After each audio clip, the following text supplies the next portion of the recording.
Fala pessoal, tudo bem com vocês? Aqui é o Paulo do Profissão Corban.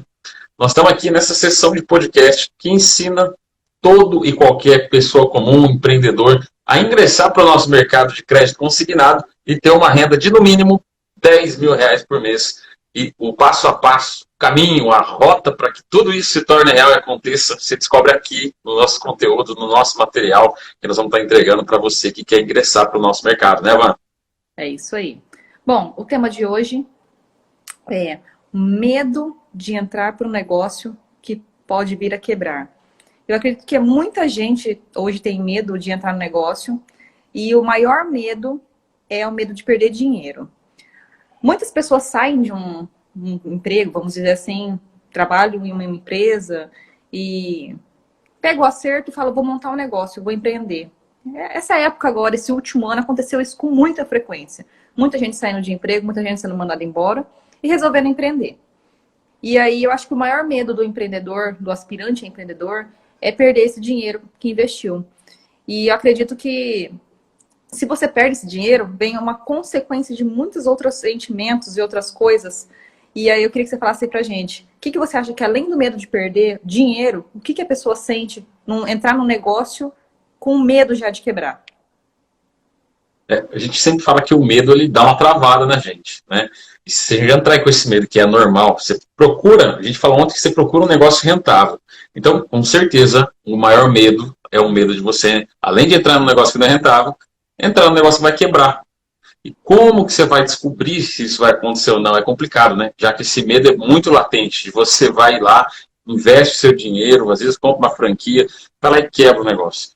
O que isso acarreta, o que isso traz? Para muita gente que eu já vi quebrar e não dá certo o negócio, isso também acarreta aqui, que é os nossos parafusos soltos. Se você quebrar primeiro financeiramente, com certeza você vai se quebrar inteiro por dentro, o seu psicológico não vai estar em dia. Se você conseguir, por exemplo, pensar, poxa, eu preciso fazer um outro negócio, talvez a chance é enorme de você achar que não consegue mais empreender, achar que você não é capaz de aprender um outro negócio, achar que você, poxa, vou aprender, vou pegar meu caderno, vou aprender isso aqui. E muitas vezes, mano, a pessoa fica com vergonha.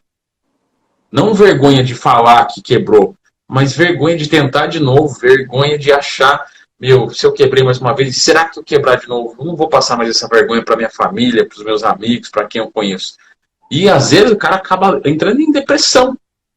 Porque eu acredito muito que a quebra psicológica é maior que a quebra financeira.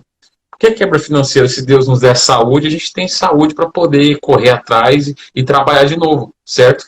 Mas quando o nosso psicológico está mal, a gente não consegue prosperar em campo nenhum. Seja no profissional, seja no pessoal. E isso é muito sério, né, Van? Realmente. Essa frustração que você comentou, que a pessoa sente de entrar num negócio com medo de quebrar, já entra errado, né? Já entra com aquele receio de eu vou fazer alguma coisa errada, eu posso dar algum passo errado e realmente, de fato, quebrar. Mas a vergonha que você citou. Muitas vezes, muitos empreendedores pedem ajuda para a família, né? Para começar um negócio, ou na hora que ele começa a dar errado, pega dinheiro emprestado de ou pede ajuda para trabalhar na própria empresa, para um parente, irmão, me dá uma força aqui, totalmente natural. Tem muita empresa grande que deu certo desse jeito, começou ali familiar e foi crescendo, crescendo. Mas muitos quebram e tem medo de vergonha da família. Vergonha de falar, vou tentar de novo, vou quebrar, ou então até mesmo de quebrar pela primeira vez. Então, eu acho que o que separa as pessoas que têm vontade de empreender e não vão de fato para empreendedorismo é o medo. Porque o que o empreendedor de fato precisa ter na veia é o medo, mas ao mesmo tempo a coragem de tentar. Porque quantas vezes vai dar errado? A gente não sabe. Mas e se der certo? Sempre fica isso no ar, né? Que a gente sempre fala que o sucesso nada mais é que a repetição de pequenas coisas que vão dando certo.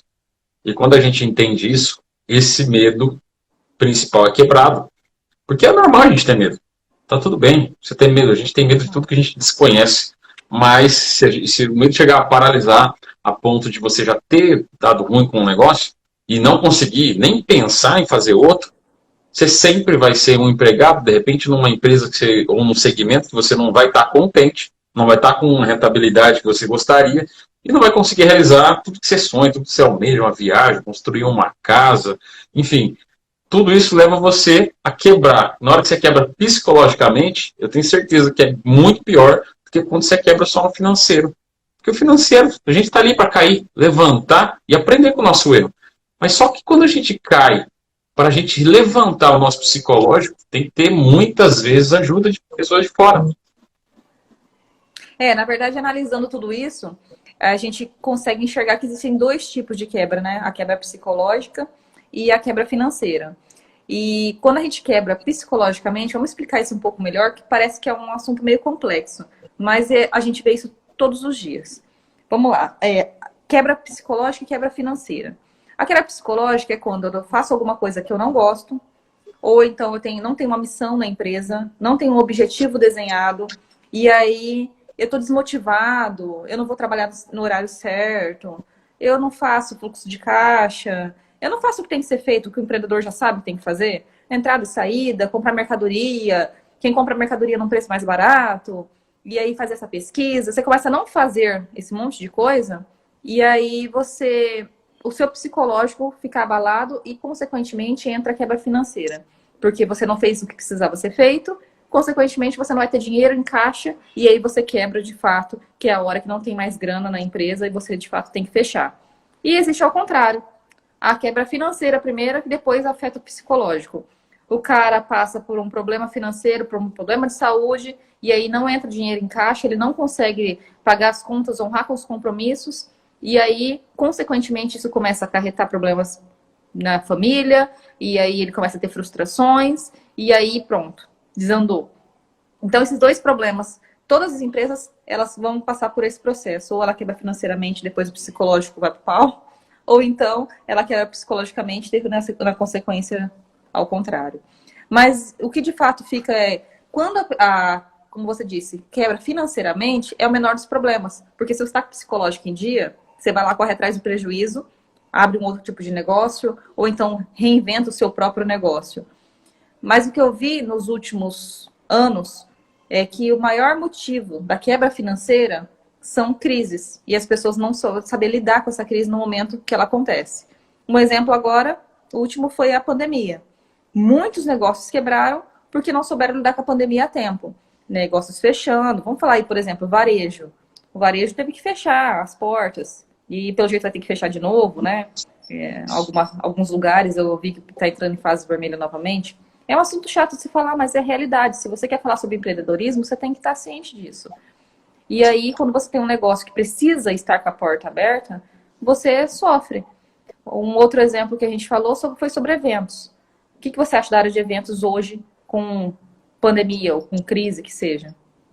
Eventos, eu acredito que foi o segmento que mais foi afetado, junto com outros aqui, mas eu acredito que está entre os top 3 aí afetados. Porque, por exemplo, você pega ali o pessoal que vivia de shows, por exemplo. Sim. Show, aglomeração, proibido. Logo, esse cara que vivia vendendo ingresso, que vivia fazendo algum evento, seja de música, seja até um stand-up, se o cara não se reinventar na internet, ele não consegue ter resultado nenhum. Porque ele dependia de um local físico para chamar algum artista, seja de música ou seja de comédia, para poder conseguir angariar todos os ingressos vendidos. E aí ele se vendia bebida, vendia comida. Só que isso aí não acontece mais. Eu vi na internet, eu não sei se você flagrou, tem alguns cultos, tem alguns shows que eles estão rolando dentro do carro, como se fosse um drive mesmo. Vi em Brasília isso, teve muito. Então, assim, o cara, de alguma forma, ele conseguiu se reinventar. Ele conseguiu colocar ali, de alguma forma, algumas pessoas para conseguir assistir ao que ele tem para entregar. Eu até anotei mais alguns aqui, além do comércio varejo, vans escolares. Pensa nesse pessoal. As vans escolares transportavam as crianças e todas as escolas praticamente paradas. Parece que agora uma ou outra vai voltar com 15 dias. Mas assim, pensa nesse pessoal, o que essa galera está fazendo? Ou eles saíram, trocaram de ramo, ou eles tiveram que se reinventar, tirar a parte de escolar. Eu conheço alguns que tiraram e começaram a fazer viagens fretadas. Eles De alguma maneira ele se reinventou ali, mas se ficasse dependendo só de transporte escolar, ali já não tinha mais renda nenhuma. Foi Verdade. muito afetado isso aí também. Shopping mesmo, que é mais shopping, não pode abrir, não pode ter movimentação. Quiçá a praça de alimentação, que foi uma outra área muito afetada. Pra você ter ideia, tem um lanche fantástico, eu faço sempre propaganda para você, e quando você for em Prudente, Presidente Prudente, você tem que ir lá comer aquele lanche, que eles fazem 17 tipos de molho diferentes, você acaba comendo mais molho do que o propriamente lanche dito. E aí ele atendia muitas pessoas toda noite, mas muitas pessoas mesmo. E aí ele ficou só com o delivery. A força maior de venda dele não era delivery, era o pessoal sentar ali, conversar, comer e ir embora. E ele talvez não conseguiu se reinventar, teve que fechar uma unidade, só depois que ele começou a fazer um trabalhinho na rede social, ou seja, tem um tempo de maturação e ele me reclamou ainda muitas vezes que o preço da calabresa tinha subido, o preço do tomate sobe, desce. Então, assim, foi afetado diretamente todos esses segmentos e vários outros mais. A lição que fica é que se você não conseguir, dentro do seu nicho, fazer uma reinvenção, a, a chance de você quebrar é altíssima. É verdade. E além disso, pensando só em crise, mas tem também outros jeitos de quebrar financeiramente, como, por exemplo, uma má gestão. Se você não fizer uma gestão legal do seu negócio, vamos dar um exemplo aí. Separar a pessoa física de pessoa jurídica, ter controle de caixa, controle de estoque. Você já imaginou um cara, igual você falou, do cara do lanche aí, se ele não souber comprar bem, como é que ele vai vender bem? Então, aí você Isso começa a daí, analisar isso no nosso negócio também. A gente também tem que pensar em gestão, a gente também tem que pensar, a gente não tem estoque, né? Mas a gente tem que pensar em controle e gestão. Separar a conta física de jurídica e os outros materiais que a gente precisa comprar para trabalhar. E isso faz parte de ter uma boa gestão e aí dar sequência no negócio. Então, tem jeito de quebrar também sem falar em crise. Não vamos culpar a crise não tem culpa de tudo. exato. Esse negócio que você falou é muito, muito latente, que é a pessoa não souber separar a conta de pessoa física com a conta de pessoa jurídica. Você está lá fazendo o seu caixa na pessoa jurídica, aí você fala, não, preciso comprar um carro aqui, vou tirar um pouquinho daqui, não vai fazer falta não. Aí você fala, não, eu preciso pagar uma parada aqui, vou fazer uma viagem. Você tira mais um pouquinho da PJ. Quando você vai ver, você está sem caixa para se surgir alguma crise, seja igual aquela bolha de 2008, ou qualquer outra crise que possa ser financeira, você não tem aquele caixa guardado, porque você tirou da pessoa jurídica para colocar na pessoa física. Então, a gente tem que saber separar isso em todo negócio. No nosso, principalmente, né? Nós que dependemos, muitas vezes, se não for o home office, se você tiver uma equipe, você tem que ter um caixa para ter o pagamento dos seus funcionários aí uns 2, 3 meses. Se você não souber fazer essa gestão, aí você tem uma má gestão aonde você pode quebrar, independente de crise. Só por conta que você não separou a física da jurídica. Exatamente, excelente. E você sabe que a gente fala que a gente aprende mais com o erro dos outros, mas eu posso dizer que eu mesmo já cometi esse erro lá atrás e é um erro doloroso. Para mim não foi a ponto de quebrar, mas é um erro muito doloroso e eu acho que isso serve como dica para qualquer tipo de negócio. E a gente escuta isso direto, né? Muitos economistas falam sobre isso, muita gente ligada hoje. Tem muita gente dando aula de economia, mas não economia, aquela economia chata, do dia a dia mesmo, de como gerir seu negócio, como gerir sua vida, e eles falam muito sobre isso. Então, eu acho que isso está mais claro para o empreendedor. Mas, voltando ao assunto, e o medo de entrar no negócio e quebrar? Qual é o jeito que a gente faz para não ter medo? Tem como não ter medo? Para não ter medo, geralmente, o que a gente fala, né? Além do que nós vamos colocar aqui de alguns erros possíveis que se vai cometer, você tem que conhecer o seu negócio. Você não tem como entrar para algum negócio e falar, peraí, sabe aquele modismo? Ah, não, ô Paulo, cara, vamos montar uma paletaria italiana? Esse negócio está bombando, né? Então, assim, o modismo é um erro, uma coisa que a gente tem que evitar. Então, assim, se você também, você pode até no modismo, mas você não conhece nada do negócio.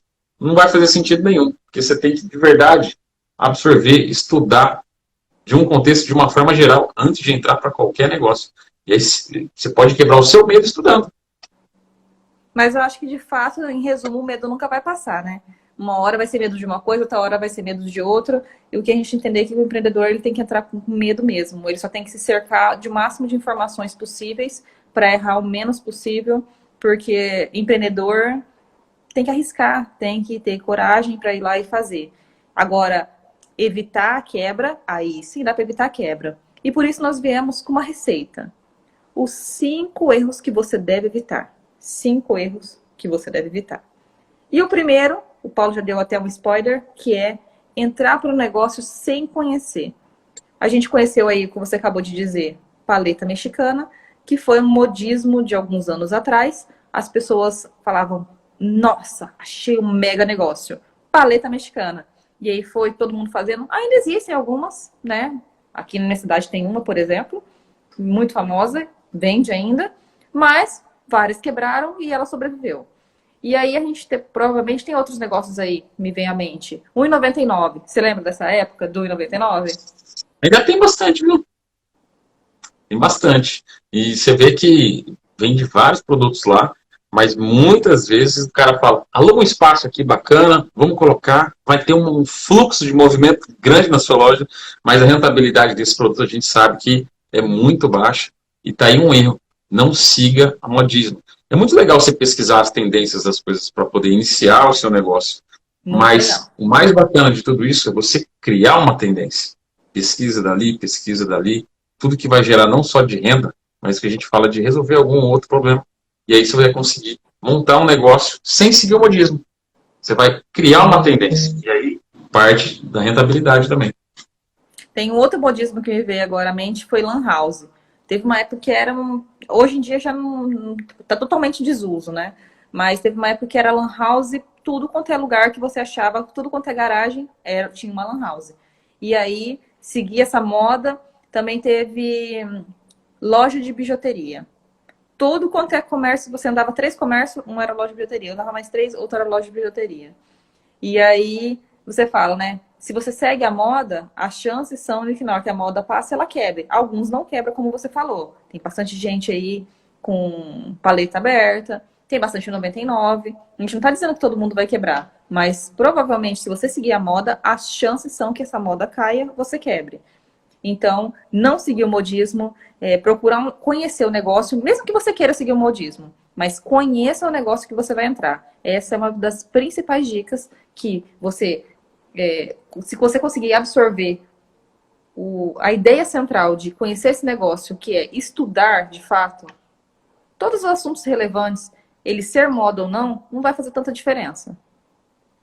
Perfeito. E trazendo para o nosso negócio, que é o crédito consignado, esse medo de quebrar, a gente consegue quebrar com muitas coisas, né? A gente já falou em outras lives que, por exemplo, para entrar no nosso negócio, não tem a necessidade de uma faculdade, você estudar anos e anos para poder ingressar para o nosso mercado. Basta ter aquela primeira certificação, você já consegue iniciar os trabalhos. E aí você conhecendo mais a chance de você não fazer o seu negócio ir por água abaixo diminui muito. Então esse é o primeiro erro que você deve evitar, é não conhecer o negócio e não seguir uma moda. Seguir o modismo ali, que nem a gente falou da proletaria, falou de outros negócios. Se a gente pescar, a gente pode ficar citando a noite toda negócios que eram moda e não deram certo. Justamente porque era uma tendência sazonal de mercado que tinha. É igual a economia, né? A economia chega no topo, ela vai lá e cai um pouco e vai de novo. Então, se você pegar um negócio sazonal sem conhecer, vai ser pior ainda. Então, não siga a moda e siga a sua mente. Crie uma tendência. Exatamente. Segundo ponto. Ter um negócio sem a visão de que ele soluciona um problema. Nós falamos ontem sobre isso e é um assunto muito, muito interessante, porque se você não enxerga qual o problema que seu negócio soluciona, provavelmente você não vai ter futuro a longo prazo. O que você tem a falar sobre isso, Paulo? A gente falou ontem, eu vou só dar um spoiler do que aconteceu ontem, mas as pessoas quando procuram algum tipo de negócio, algum setor, elas só veem rentabilidade. Nada com isso, nada de mal com isso, mas tem que andar lado a lado com a rentabilidade. O que o seu negócio, o que o seu serviço, o que o seu produto vai resolver de problema dentro do mercado? Será que ele é importante ao ponto de você abrir um negócio? Qual o problema que ele vai resolver? Então, a gente sabe que para eu fazer essa gravação aqui, tem uma ring light que está deixando o celular estático para a gente conseguir fazer essa live. Então, lá resolveu o meu problema quando eu adquiri esse produto. Agora, eu estou no hotel aqui hoje. A gente está fazendo, você está aí de Lins, eu estou no hotel hoje. Se não tivesse esse hotel disponível aqui, eu não conseguia. Está tudo no vermelho, né? Se os hotéis estivessem fechados, eu não teria onde ficar. Então, assim, é um outro problema de hospedagem. Cada serviço ou cada produto, ele tem que resolver algum problema. Se a gente pensar isso junto com a rentabilidade, a tendência do seu negócio, do seu serviço, dar certo, é muito alta. Você falou uma coisa interessante aí. Pensar em rentabilidade junto com qual problema o negócio funciona. Se a gente pegar essas duas bases, talvez a gente ache um negócio mais rentável. Interessante, muito interessante. E também vem em terceiro lugar, má gestão, que a gente acabou de abordar logo acima. A má gestão financeira faz com que você quebre no começo, no meio ou no fim do negócio. Que já estava no fim, claro. Mas a má gestão financeira faz com que você quebre mais rápido. Talvez um negócio que poderia ser uma ótima ideia. Achei que não é modismo. Encontrei a raiz do que eu vou fazer, a essência do meu negócio, mas tive uma má gestão. E aí é um dos grandes problemas do empreendedorismo. A má gestão a gente deu uma citada só nas contas, mas a gente vai além, né?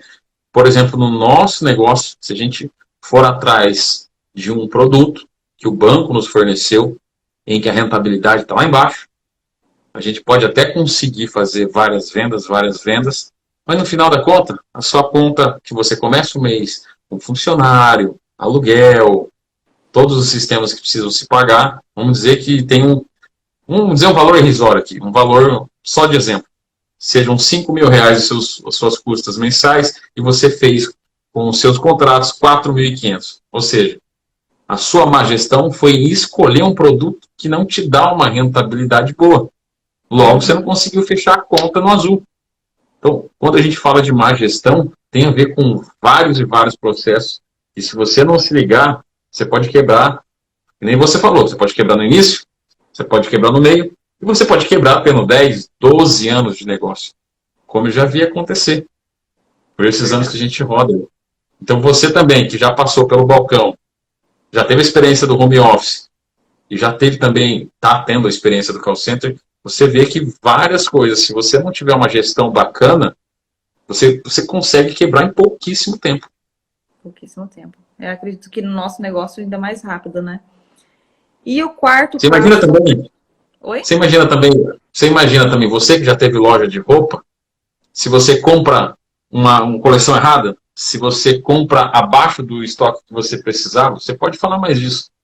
A chance também... Um exemplo claro que na hora que você falou me veio à mente. Comprar errado. A minha loja de roupas era estilo médio para popular. E aí eu quis reinventar. Falei, vamos reinventar. E aí com essa reinvenção, o que a gente resolveu? Comprar de médio para cima.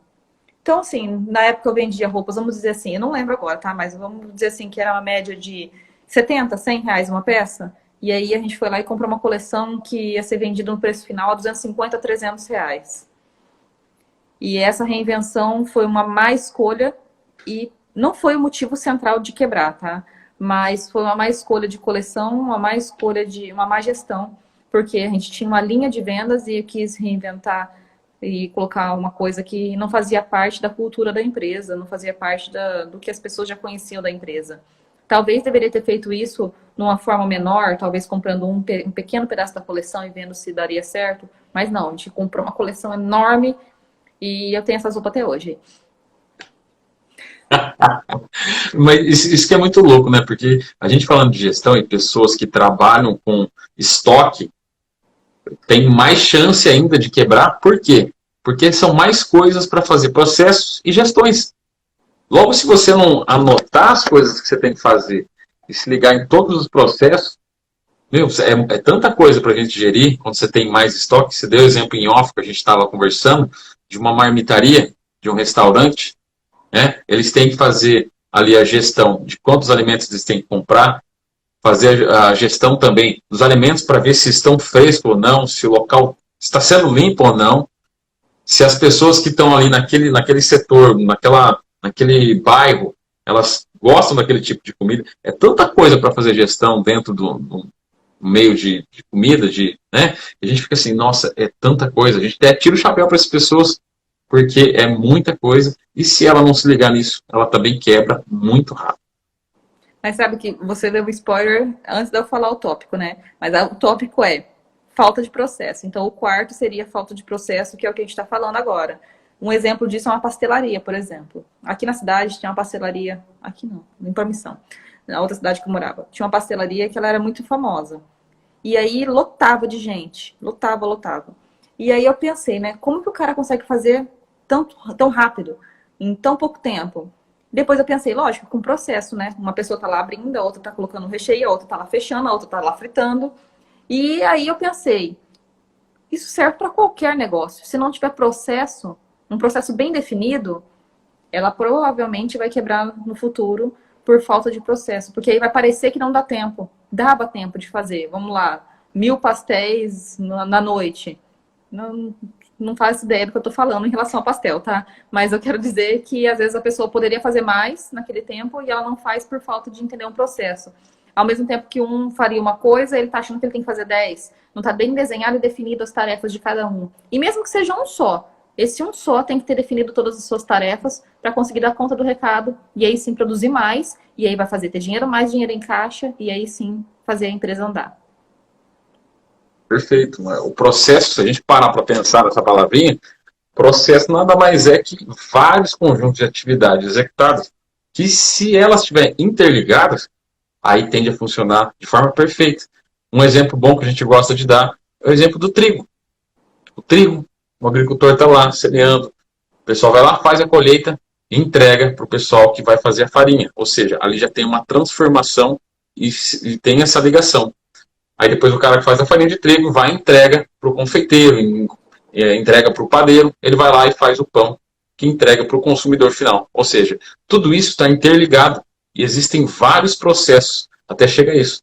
A gente falou, estava comentando contigo do lanche que eu quero que você vá lá em Prudente. O processo dele, ele quase quebrou e teve que fechar uma filial porque ele não tinha um processo para atender no delivery. A especialidade dele era atender ali no porta a porta. As pessoas Olha sentavam e só comiam. de trocar de balcão para delivery, ele já teria que trocar todo o processo. Todo o processo. Então ele teve que trazer a esposa dele para o caixa, ele ir direto para a chapa também para ajudar os meninos, porque ele teve que diminuir o quadro. Se a receita diminui, você não consegue pagar o salário. E ele me comentou que ficou com 1 mês e meio de demanda atrasada de salário. Os produtos subiram, calabresa subiu, tomate sobe. Para fazer os molhos famosos que ele faz, ele teve que comprar em menor quantidade. Ou seja, ele tinha que vender tudo, comprar tudo de novo. Mas nos processos ele colocou esposa no caixa, ele mais um na chapa, e os outros condimentando todos os molhos, que é a peça-chave do negócio dele. E aí ele Ai, que começou a fome. entregar. Nessa hora ainda que eu não comi nada. E aí nessa hora ele conseguiu delegar toda a atividade para toda a equipe dele. Então, assim, as pessoas que atendiam ali a parte dele, como se fosse o balcão nosso, começou a delegar outros tipos de serviço. E aí ele conseguiu arrumar o processo e, de novo, ele conseguiu dar uma decolada na produção e, com certeza, nos rendimentos dele. Então, o processo ele existe em toda e qualquer coisa. Que igual está acontecendo aqui agora. Nós estamos fazendo essa live, mas para que a live acontecesse, teve um processo de script, teve um processo da gente conversando em off, de tudo que a gente já passou. Ou seja, o que está acontecendo nesse exato momento é um outro processo. E não tem fim, né? É um preparo. Isso me fez lembrar o meu dia a dia mesmo. Lá na empresa, no meu caso, no call center, a gente tem um processo para conseguir fazer a venda no final do dia. Um exemplo disso, na venda mesmo. Quando a gente vai fazer a venda, antes da venda acontecer, de manhã, prepara-se a base que as meninas vão trabalhar. Então, hoje vocês vão trabalhar tal tipo de cliente. E aí, na sequência, a parte da manhã é toda chamada de captação. Então, a gente liga para os clientes vendo quem tem interesse de fechar aquele contrato. Na parte do call center ativo mesmo. Então, liga para esses clientes, faz a oferta e tal.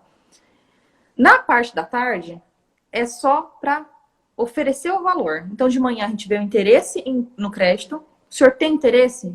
Porque a gente não vai calcular para todo mundo. vê se faz sentido para você. Eu vou ligar para 1.000 clientes e ver se 300 têm intenção de fazer empréstimo, ou eu ligo, calculo 1.000 e depois desses 1.000 só 10 queriam e eu não consegui nem calcular os 1.000.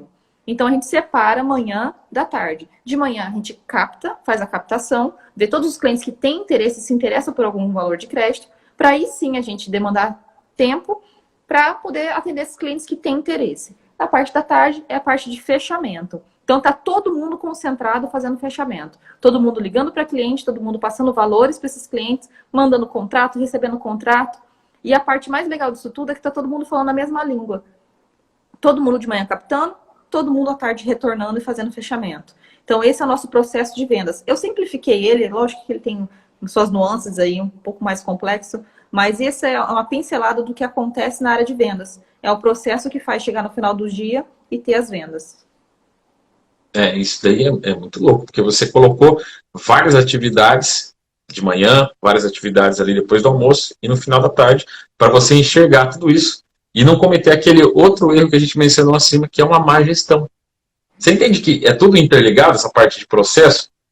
Quando a gente consegue deixar tudo entrelaçado, você começa a enxergar e até conseguir colocar pontos ali onde você enxerga. Poxa vida, essa produção aqui eu consegui fazer mais em tal local, em tal banco, em tal produto. Ou seja, você consegue visualizar sua operação num contexto geral.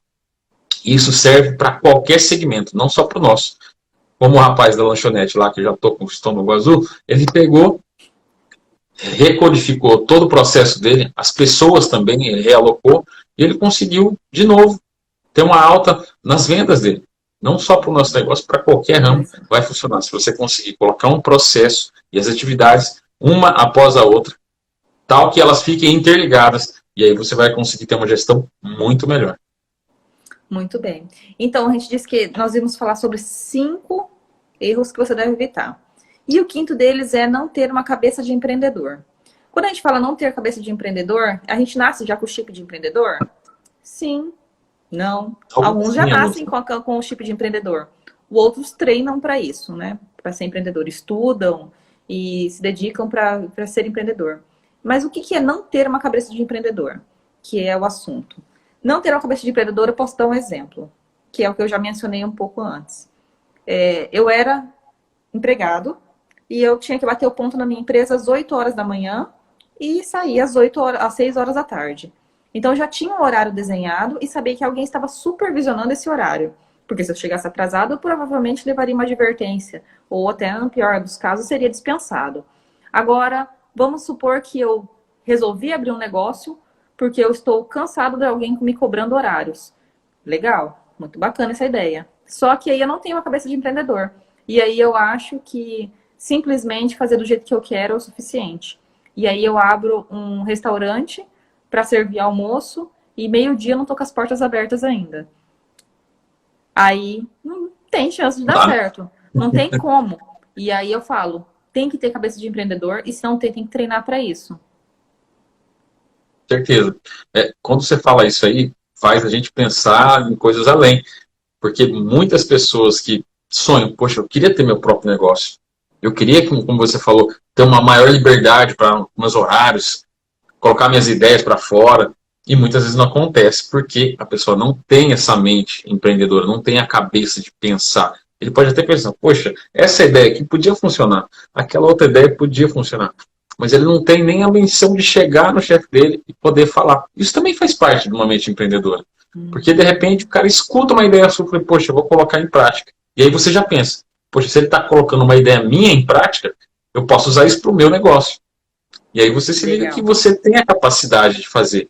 Mas às vezes você se limita e fica naquela famosa zona de conforto, aonde para você qualquer coisa serve, e você acaba entrando para a média, que é um lugar que acho que ninguém merece estar. Que aí você não nem vive. Muitas vezes você acaba sobrevivendo com essa crença, que eu chamo de crença limitante. Você acha que não pode, mas volta a frisar. Repetição e estudo. Não tem como você não aprender. Nada. Você consegue aprender tudo que você quiser. Exatamente. Bom, nós falamos que nós íamos entregar 5 pontos importantes e, na verdade, nós vamos falar mais um, então. 6º ponto importante, e eu posso dizer que esse aqui pode ser o mais importante de todos. Me corrija se eu estiver errada. Entrar no mercado sem ter um plano de ação. Sabe aquele plano de negócio? Lembra do Sebrae? Que aí falava assim, faça um plano de negócio. Não sei se você era daquelas crianças que acordavam bem cedo para assistir Sebrae lá, ó, Pequenas Empresas, Grandes Negócios.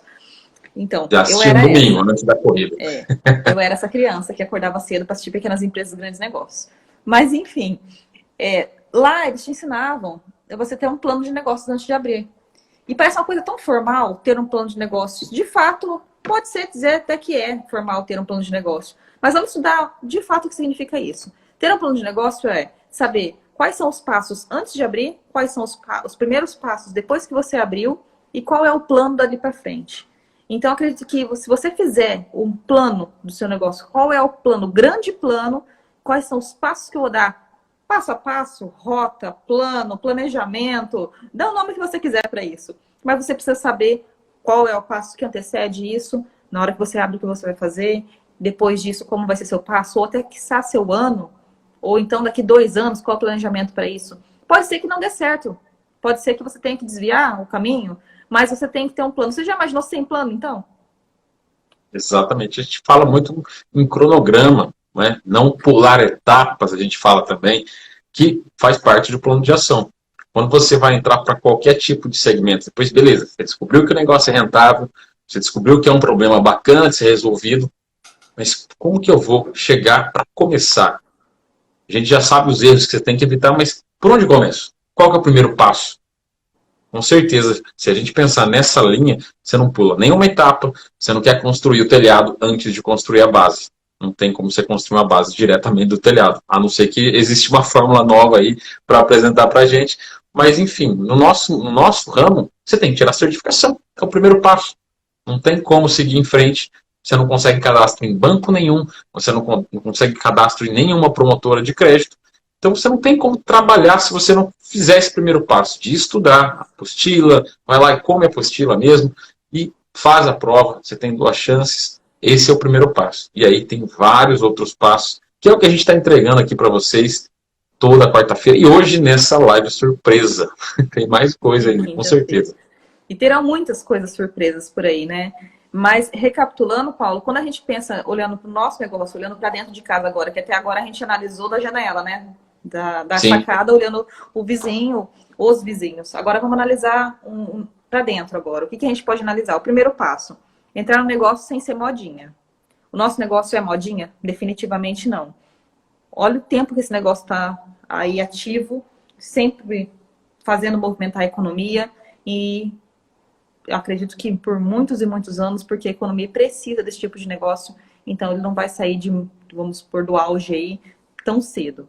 Então, na verdade é modinha faz 14 anos, indo para 15 que ele é modinha. Essa modinha tá ficando velha já, hein? Tá de adolescente para velha aí.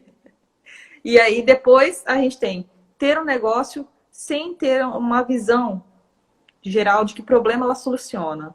Qual problema nosso negócio soluciona? Cara, a gente ajuda a pessoa a conseguir dinheiro. A gente ajuda a pessoa a realizar sonhos, resolver os problemas dela, os problemas financeiros dela. É muito claro o problema que o nosso negócio resolve. É muito claro, pelo menos para mim é muito claro. O problema que o nosso negócio resolve é qualquer tipo de problema que o cliente tenha. Você conhece algum negócio que resolve qualquer tipo de problema? Estou falando da parte financeira, tá? Mas ele resolve também uma doença, porque se o cara precisar de dinheiro para ir no médico e não tenha. Então, assim, se a gente for falar quais tipos de problemas o nosso negócio resolve para o nosso cliente final, é tanta observação que eu poderia fazer aqui, que de fato nós vamos ficar aqui a noite inteira. Sim, e eu falo que, você colocando isso aí, o nosso mercado é totalmente singular. Não existe, você colocou muito bem, não existe nenhum outro negócio que resolve tanto problema igual o nosso. Pouquíssimas coisas não se resolvem com dinheiro. Necessidade, sonho, objetivo. Pouquíssimas não se resolvem com dinheiro. E aí já está envolvida com Deus, que resolve tudo, no caso. Mas, tratando aí de necessidade, de projeto, de sonho, o nosso negócio, que é o crédito, vendido como sonho e necessidade, qualquer coisa, qualquer segmento, a gente consegue ajudar. E por isso que a gente fala muito. O nosso negócio movimenta muito a economia. A gente fala não só de milhões, mas de bilhões. E dá orgulho de falar isso, porque nós somos profissionais de uma área que está sendo, geralmente, historicamente, né, foi pouco visada por pessoas que queriam entrar para o negócio, agora mais, porque mais pessoas estão no negócio de fato. Eu vou te trazer um número que a gente já até trouxe, mas no Brasil todo não se tem nem 30 mil correspondentes. É um número que você fala assim, para 1 milhão de habitantes que se tem no Brasil, a gente tem quase 270 milhões de habitantes no Brasil e Não, e nem quantos aposentados só do INSS? Se tem 30 mil correspondentes, quantos aposentados tem? 32 milhões aposentando e todo mês aposentando 70 mil pessoas. Todo mês. Ou seja, esse número não vai parar de subir. Isso aqui é o mais louco do nosso negócio. Sempre tem mais clientes para a gente buscar. A gente sempre fala que nem que você colocasse 500 consultores para poder atuar no Brasil todo, você não ia conseguir atender todo mundo, porque a demanda sempre vai ser mais alta do que a procura. Sabe o que eu acho legal também mencionar? Para quem está assistindo e é do negócio, e às vezes não enxergou isso, cara, eu acho tão bacana você conseguir enxergar. Cara, eu tô num negócio e eu não tinha enxergado que eu soluciono problemas. Às vezes muda até a sua visão de negócio e faz você dar um up, porque a gente também precisa se reinventar todos os dias. Então, se você está escutando e você é do negócio, dá uma olhada no negócio que você tá. Parabéns. Não é? É que a gente sempre fala, porque muitas vezes a gente está aqui ancorado na zona de conforto. Já não está mais conseguindo, talvez, fazer o que fazia antes, e aí você lembra que a gente falou lá no começo? Você se frustra, você não consegue, você acha que não dá conta mais de fazer, mas aí a gente falando tudo isso faz lembrar o baita negócio que você e nós estamos há 12 anos fazendo todo dia mais coisas, estudando, porque o nosso mercado ele tende a se atualizar diariamente. E é por isso que a gente está entregando tanto material e conteúdo para vocês terem todas essas transformações e colecionar história, como a gente coleciona. Todo santo dia você tem uma história diferente aí dos seus clientes finais. Eu também tenho história de Corban que deu certo, história de Corban que não deu tão certo, mas que depois também, hoje pra você ter ideia, tem história de Corban que quebrou 2 vezes e agora ele está com um call center monstruoso, vendendo horrores. É história de superação. É história de superação, porque tento, não deu certo, tento, não deu certo. Sempre você vai alterar alguma coisa e tentar de novo. Essa é a mística de todo e qualquer segmento quando você vira empreendedor. Caiu, aprende com o erro, levanta de novo e faz de novo. Esse é um erro que a gente evita, né? Se você não conseguir aprender com os erros dos outros, aprenda com o seu. Dói mais? Dói. Mas quando você enxerga o que você fez de errado, prospera e muda, com certeza você vai conseguir decolar. Mas quanto mais dói, eu acho que o aprendizado é maior. Certeza. A gente é prova viva, né? Você já teve sua experiência no roupa, já tive também o meu negócio. Então, tudo isso serve de lição para a gente saber o que não fazer. Né? Quando a gente, muitas pessoas reclamam, meu pai não me tratava bem, não sei o quê. Aí você vai lá e tem um filho, né? Pronto, você já sabe o que você não tem que fazer para o seu filho. É totalmente ao contrário. Totalmente ao contrário do que você recebia do seu pai, que não te dava um afago, um abraço, não falava palavras carinhosas contigo. Eu tive isso, tive que passar por isso. Só que eu tento fazer totalmente diferente com os meus filhos. Passar, brincar mais, dar um abraço, falar que ama e tal. Então, assim, não é porque você não teve que você não pode reproduzir. Você aprende com o erro do próximo. Nesse caso, eu consegui aprender com o erro dele. Então, estou tentando fazer minhas crianças falar, meu pai é legal, mas talvez lá na frente eu falar, ele é legal, mas eu posso fazer melhor que ele. Então, assim, isso que é... Sabe o que você me fez lembrar? Uma história que eu vi uma vez de 2 filhos que tinham um pai alcoólatra e o pai não tinha sucesso na parte nem financeira e nem familiar. E aí esses 2 filhos cresceram, cada um foi para um lado e eles não se conversaram mais. Lá na frente, eles se encontraram novamente e um estava igual o pai, né? Alcoólatra, nas ruas, mal sucedido financeiramente, sem família. E aí a pessoa perguntou para ele, nossa, o que fez a sua vida virar isso? E ele disse, meu pai. Eu simplesmente olhei a vida do meu pai e aí estou onde estou. E aí encontrou o outro. O outro tinha uma vida super bem sucedida e aí ele tinha uma família maravilhosa, muito bem financeiramente, e aí perguntaram para ele, o que fez você ser o que você é hoje? E ele disse, meu pai. Eu não queria ser nada que ele era. Então, essa história é bem conhecida e, de fato, é bem claro para você aprender com os erros dos outros. Eu acho que não tem uma história que coloca melhor essa situação do que essa. Quando a gente fala de empreendedorismo, não só para o nosso, mas para qualquer outro, dependente se você vai aprender com o erro dos outros ou com o seu, que eu acho que é mais importante, aprender com o nosso erro, porque a gente, além de não repetir o erro, a gente se cerca, né, de possíveis problemas que podiam dar mediante aquela situação. Logo, se você está vendo esse conteúdo, estava com medo de entrar, justamente porque não sabe se é um negócio rentável, se pode quebrar ou não, espero que tenha ficado claro para você que o nosso negócio não é que está imune à crise. Nós ajudamos a superar a crise. É totalmente diferente. Então, se você tiver mais dúvidas, nós estamos subindo conteúdo, Van, todo dia. Vai lá, maratona, esquece um pouco o Netflix e vem para o Instagram acompanhar o nosso trabalho. A gente também está no Instagram, estamos no Facebook e também no YouTube. Pode ficar à vontade que você está em casa, vai maratonando tudo. E se tiver dúvida, Van, o que eles fazem? Chama no direct. Mande direct pra gente. Mas é isso aí. Se você tiver alguma dúvida, manda pra gente no direct, que o mais breve possível responderemos. E quem sabe até faremos aqui um conteúdo, uma live só sobre esse assunto. Porque às vezes a sua dúvida é a dúvida de muitos. E como o Paulo disse, tem muita dúvida já respondida lá no YouTube, tem muita dúvida respondida no Facebook. E tem os canais secretos, que são os grupos VIPs, WhatsApp e Telegram.